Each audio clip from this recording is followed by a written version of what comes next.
Instagram stories for Monday, January 6th. I'm your host, Daniel Hill. Today on the show, the head of Instagram, Adam Mosseri, is going to talk about creator burnout, what you can do to prevent it, and how to recharge. Additionally, we'll have an update on the TikTok ban as they work hard to get President Trump to do what he can to save it before January 19th. And lastly, the YouTube Creator Insider team busts some myths, specifically about whether or not updating a thumbnail on your YouTube video will cause it to be re-ranked in the algorithm and how that all works. All of that and more after this commercial break. Welcome back. If you've listened to the show over the past few days, for the recap of 2024 and predictions for 2025, I talk specifically about creator burnout. We all work so hard to make content for a variety of different platforms, often not even getting recognized for the hard work that we put into it and not getting paid unless there's some kind of brand deal involved on the back end. However, the head of Instagram made a clip talking about creator burnout and what you can do on an individual level to prevent it. Here's the clip. What to do if you've got writer's block or if you're starting to burn out? Well, the answer is different for each. If you're having trouble coming up with new ideas, my best advice is to consume more information you find interesting. Rick Rubin calls this source. So read a book or watch a movie or listen to some music or have a conversation with someone that you find really interesting. It's usually an amazing way to generate new ideas is to consume other ideas you find interesting and inspiring. Now, if you're burning out, the answer is different. Creating content is work. It takes time and energy and dedication. And it might be that you're starting just to get exhausted. And when you're exhausted, it's really hard to be generative. So my advice is take a step back, take some time off. It's better to give up on consistency for a couple weeks and then come back ready to go than to push yourself and burn out. Your ideas will suffer if you do that, so please do not. So this holiday season, try and do both. Try and spend more time reading and watching things you find interesting, and try and take some time to rest, because 2025 is going to be a big year and you're going to need all the energy that you can get. See y'all soon. I think it's really important to take breaks as you need, create content at a level you are comfortable doing for the long haul, and don't necessarily look at the content that people make where they say, oh, I had a call with someone from the Instagram team and they recommended doing 30 reels a week and 5 stories a day, whatever. You're just going to burn out doing that, especially if you are not getting paid for creating each one of those individual pieces of content. It's just not worth it. Preserve your own sanity. This is a marathon, not a sprint, people. Okay, let's change gears and talk about some TikTok news. I haven't talked about TikTok very much recently because it is very unclear what is going to happen.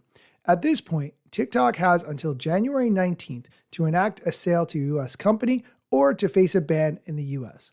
President Trump's team has filed a brief with the Supreme Court asking to extend this deadline in order to give President Trump time to explore other outcomes for TikTok after he's inaugurated on January 20th.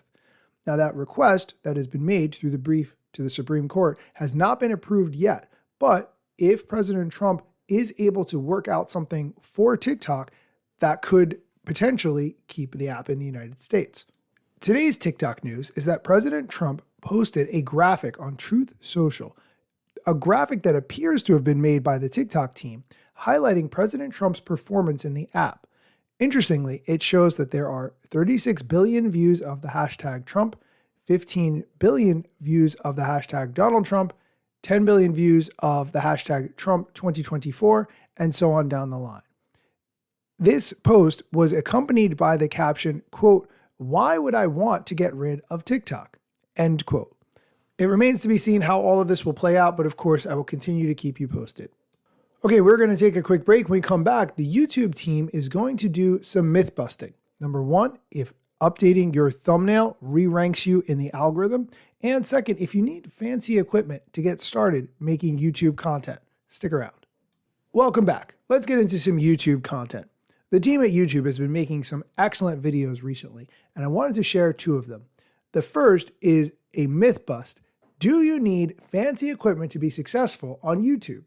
Interestingly, they use Jimmy, Mr. Beast, the most popular YouTuber of all time, probably, I assume. Here's the answer to the question of whether or not you need fancy equipment to be successful on YouTube. When I first started, I got 100,000 subscribers with an iPhone. The B speaks truth. You don't need a ton of fancy, expensive equipment to succeed on YouTube, especially in the age of shorts. And this is an iPhone 5 that recorded in 30 FPS, terrible quality. So as you guys know, like, equipment's never an excuse. What you do need is to take some inspiration, find your own unique angle and voice, tell compelling stories, provide undeniable value to your audience, and make every new video just a little bit better than your last. That's it.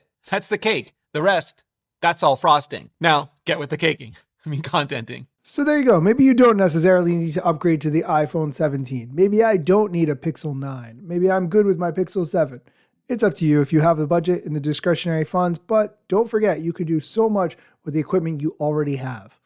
Let's move on to the next myth-busting video. Does changing your title or thumbnail re-rank your video? Renee Ritchie from the YouTube team explains this, and I really like the way he explains it. When you change your video's title or thumbnail, does the YouTube algorithm re-rank it?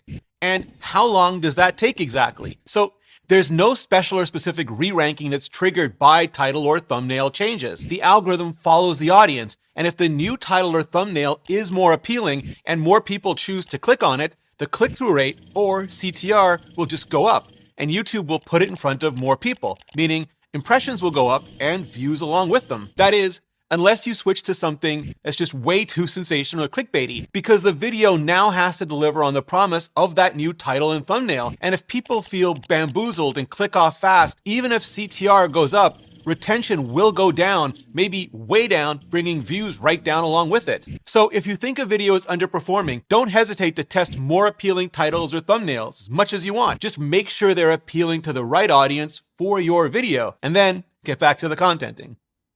Okay, that is going to do it for today's episode. As always, thank you for listening, and be sure to come back next time for more social media news, strategy, or other things you need to know.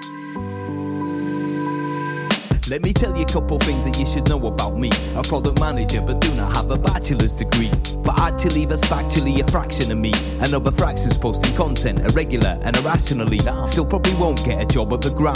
They forgot, they don't know, or don't care who I am. That's why you never see me at the parties and events. My lack of followers must make me irrelevant. Don't have a course, a book to sell to make a bag of grand. Not a social media marketer, don't represent any brands. Plain to see, don't have an agency, but I got a lot of spam. Just putting in my work without the glitz and glam. Won't catch me eating fish unless it's shrimp or clam. No six pack, no risk that, there's a gym card in my hand. Don't have a full-time job, but I got a lot of plans. Stay plotting, dropping knowledge on TikTok and Instagram.